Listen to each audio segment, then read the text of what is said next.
بسم آب وولد ومنفس قدوس هادو أملاك أمين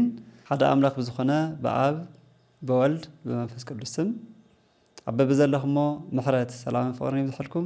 تعالنا هبلي نكوع عن هنتا تبيتا قداس تبيتا قدس تنقل مريم بسلام مبسحكم لو ما عنتي بزعبا هنتا تبيتا قداس تبيتا قويتانا أملاكنا مرحينا إيسوس كريستوس بعلو ملكوتاوي ندفيه بعلو انجينير ديزاينر كوينو نس حواريات كوينو بصراحة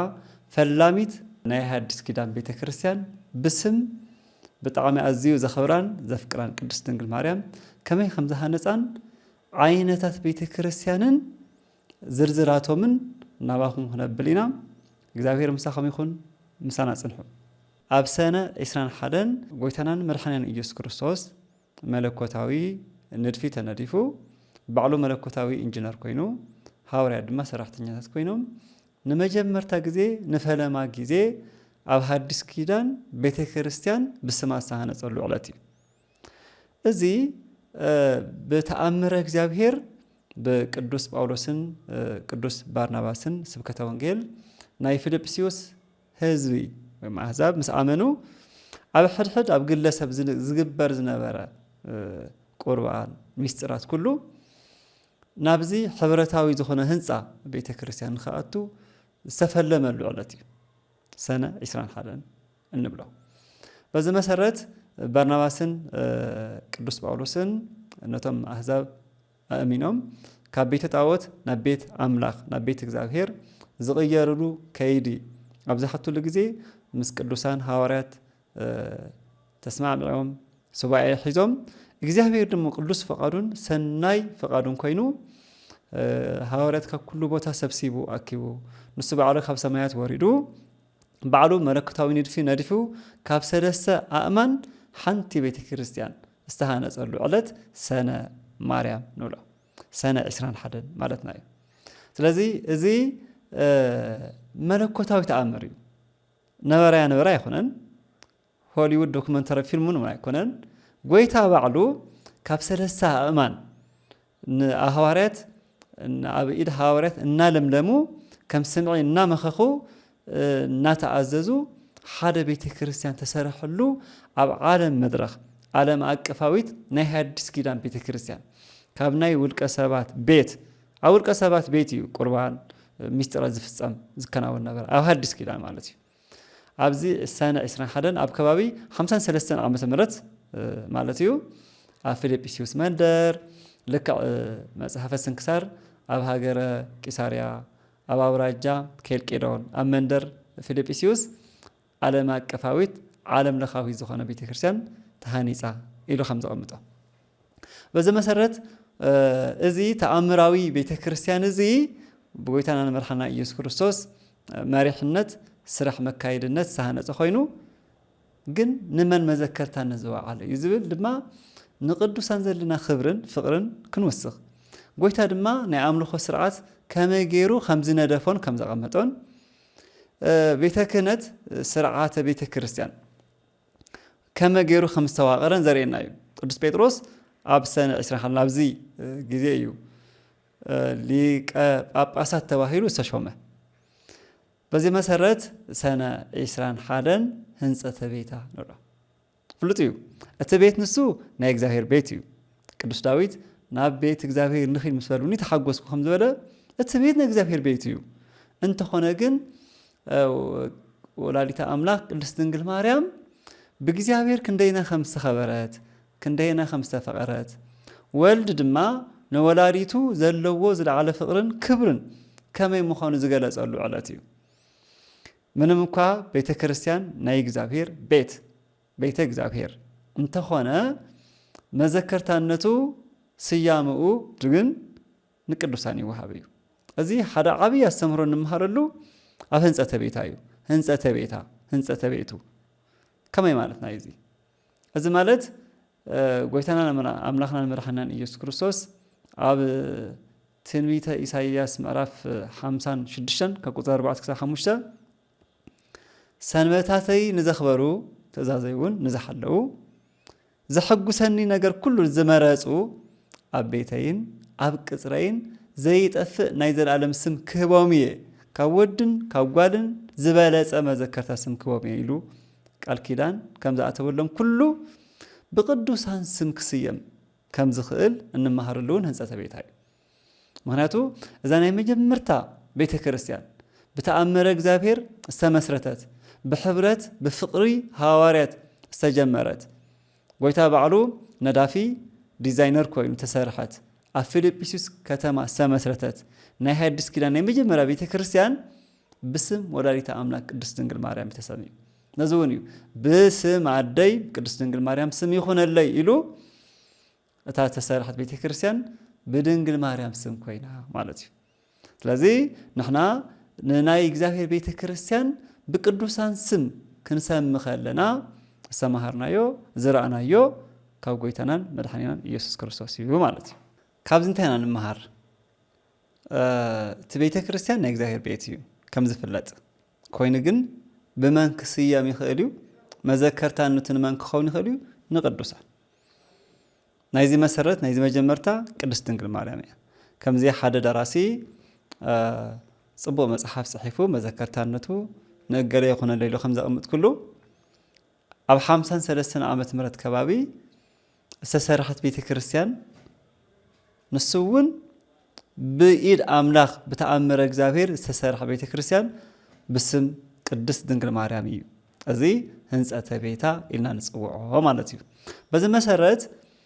ኣብ ሐዲስ ኪዳን ቅድስት ቤተ ክርስቲያን እምየ ቅድስት ቤተ ክርስቲያን ንብላ። ንምንታይ? ብጸጋ ብጥምቀት ብሜሮን ዝኸበርናላ ብጥምቀት ዝተወለድናላ ስለ ዝኾነት እምየ ቤተ ክርስቲያን ንብላ፣ አደይ ቤተ ክርስቲያን ንብላ ማለት እዩ። ቤተ ክርስቲያን ዋንነቱ ናይ እግዚአብሔር ቤት ኮይኑ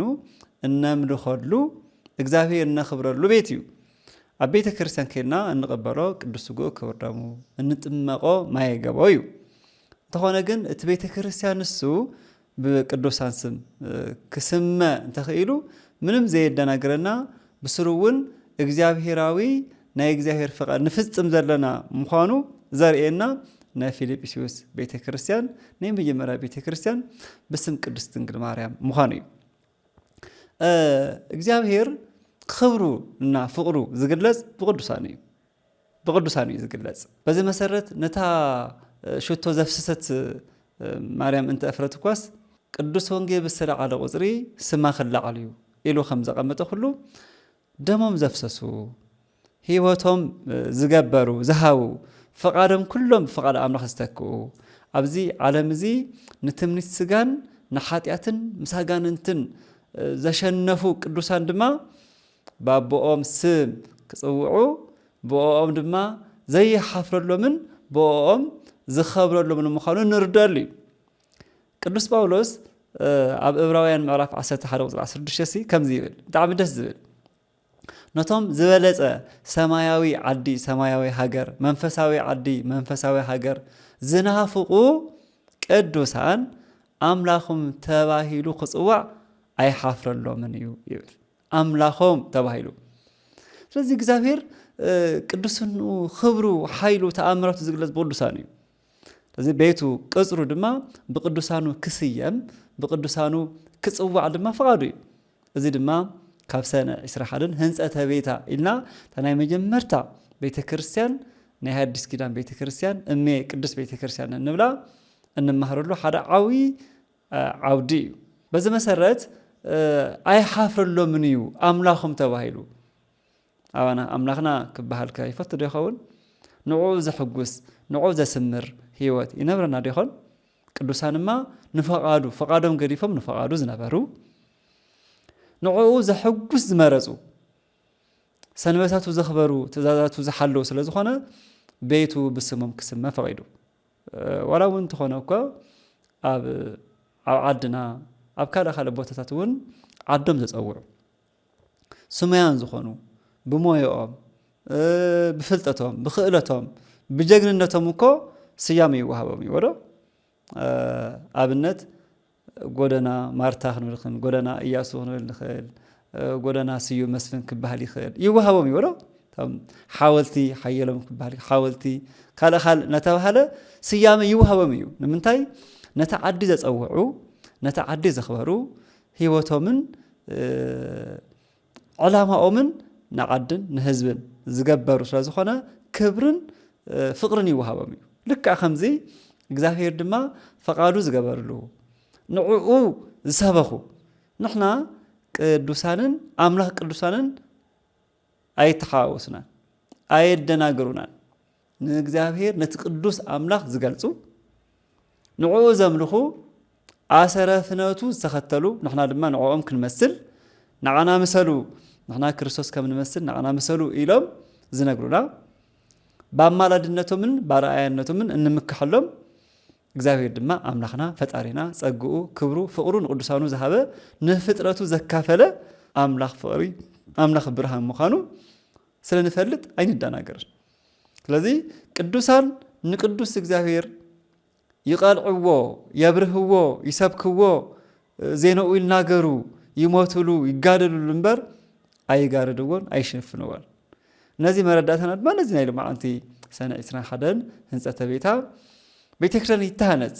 ብስመን ብስማደ ይተሃነጽ ኢሉ ዝበሎ ናይ ፊልጵስዩስ ቤተክርስቲያን ናይ ተፈላሚት ኣብ ሃገርና እንትኾነ ኢትዮጵያ ወን እንትኾ ታናይ መጀመርያ ቤተክርስቲያን አክሱም ጽዮን ያወሮ ስለዚህ በዲው ቅድስት ድንግል ማርያም ያ ታናይ መጀመርታ ታቦት ድማ ጽዮን ያ ንሳውን በቅድስት ድንግል ማርያም ያ ስለዚህ እግዚአብሔር ቅድስት ድንግል ማርያም ዘለዎ ልዑል ፍቅሪ ፍሉይ ክብሪ ንርዳሉ ሰነ ማርያም እዚልና ካልእ ግን ቤተ ክርስቲያን ክንብል ከለና ብሓፈሻ ክንዳ ዓይነት ቤተ ክርስቲያን ኣለዋ ከምኡውን ብዝርዝር ብስሩ ቤተ ክርስቲያን ማለት ከንታይ ማለት እዩ ምክንያቱ እዚ ሰነ ማርያም ቤተ ክርስቲያን ዝተሃነፀሉ ስለ ዝኾነ ብስሩ ቤተ ክርስቲያን ማለት እንታይ ማለት እዩ ዝብል ክንርኢና ሰናይ ዓይነት ቤተ ክርስቲያን ምፍላጥ ጽቡቕ እዩ بحافشة تقلل بزبالة بيت كريستيان أب كلتين عن مغلال تحانت بيت كريستيان تقالاليت بيت كريستيان تبحل تقالاليت بيت كريستيان مالت أبزي مدري إزي زلا أب تقاللو أب كالسي زلا دم كساب مفساس تبسخ بيت كريستيان تقالاليت بيت كريستيان تبحل زي بعض السجان زلنا كله أكيبا سبسيبا زحزتنا بيت كريستيان تقالاليت بيت كريستيان تبحل تخاريت بيت كريستيان دما عودتي بيت كريستيان أواريت بيت كريستيان منفساويت سماويت بيت كريستيان نبلع سلمى أبزم درزي قلهم وديهم عاوت مناسفهم أخليل الزقنايو زرخوا قدوسان بعصر نفسي مس قدوسان ملأختي بحبرت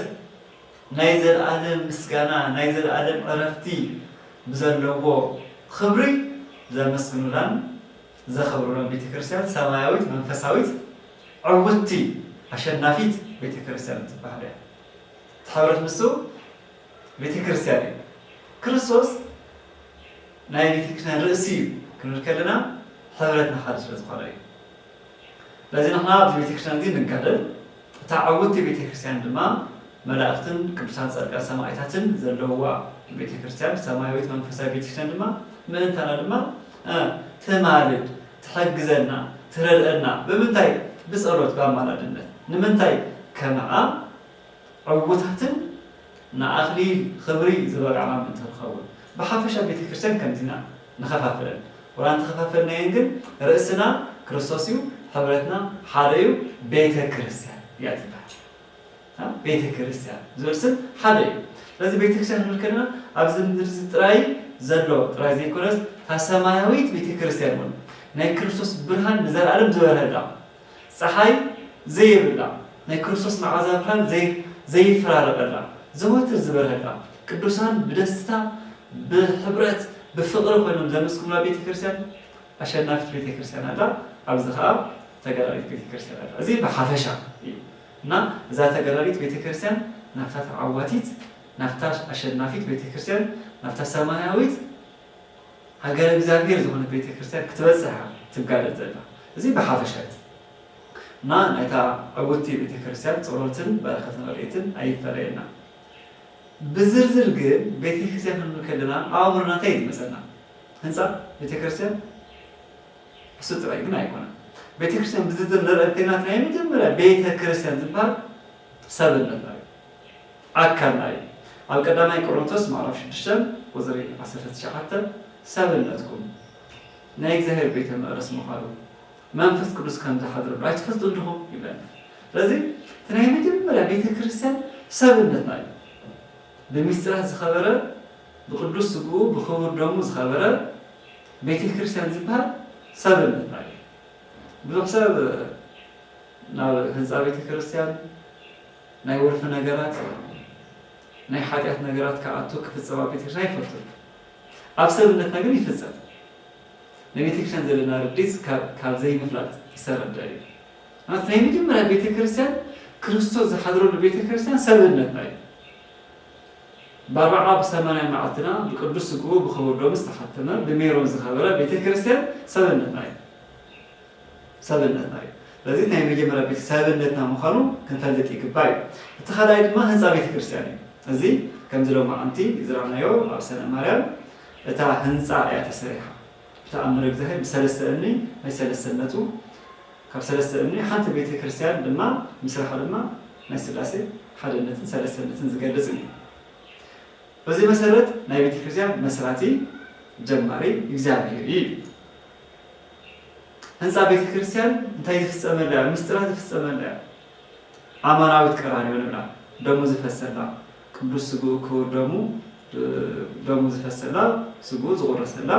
بمستر نولد لبيت كريستيان مسترات في السماء لا هنزا بيت كريستيان تبع تعالوا مع أنت تساري حزر لا بيت كريستيان أفيليبيسيوس مندر أفيليبيسيوس كتما السا هنزا بيت كريستيان أي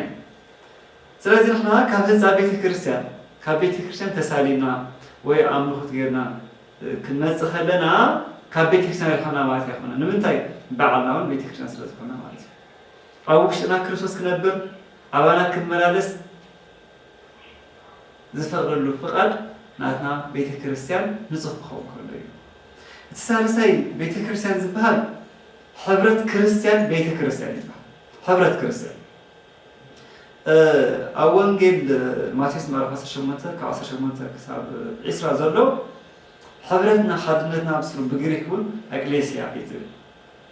كاس أوعى استعدنا حبرة حدنت مالتي بواعي مالتي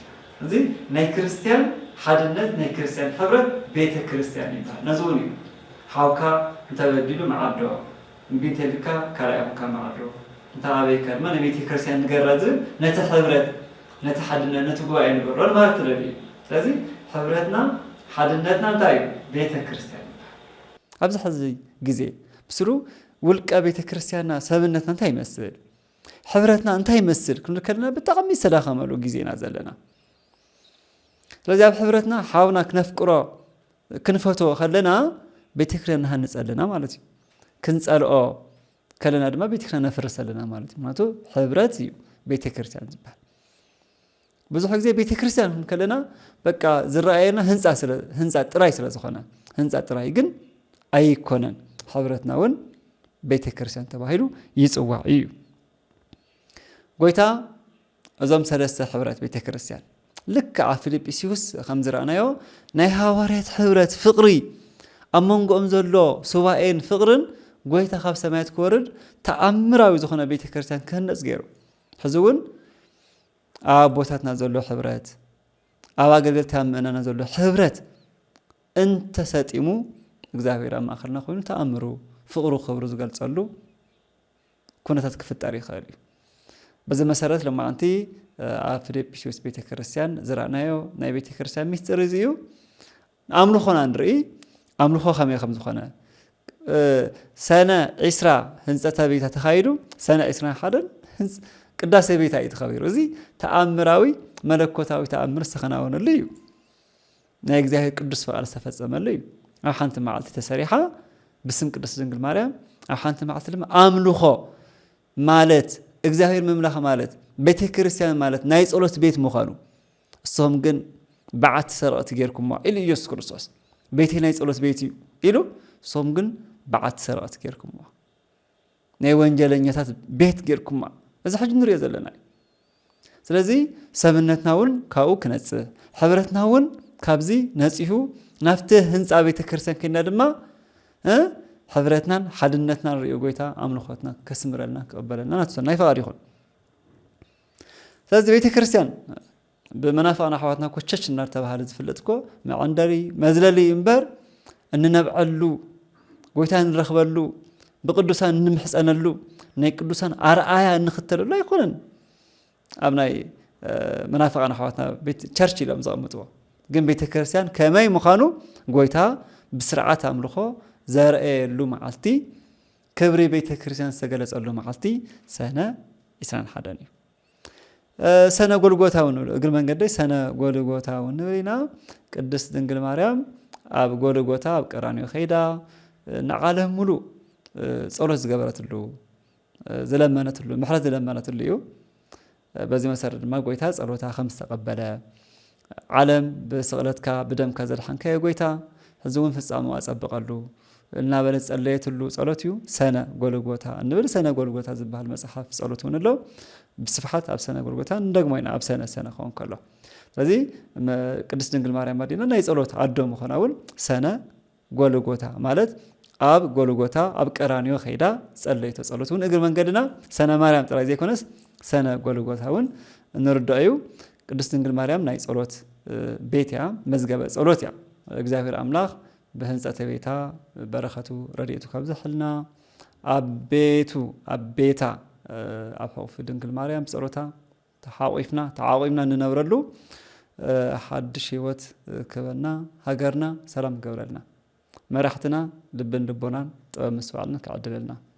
እታ ናይ ውልቀና ቤተ ክርስቲያን ናይ ሕብረትና ናይ ሓድነትና ቤተ ክርስቲያን ኣስሚርና ኣጠናኺርና ናብታ ህንፃ ቤተ ክርስቲያን ከይድና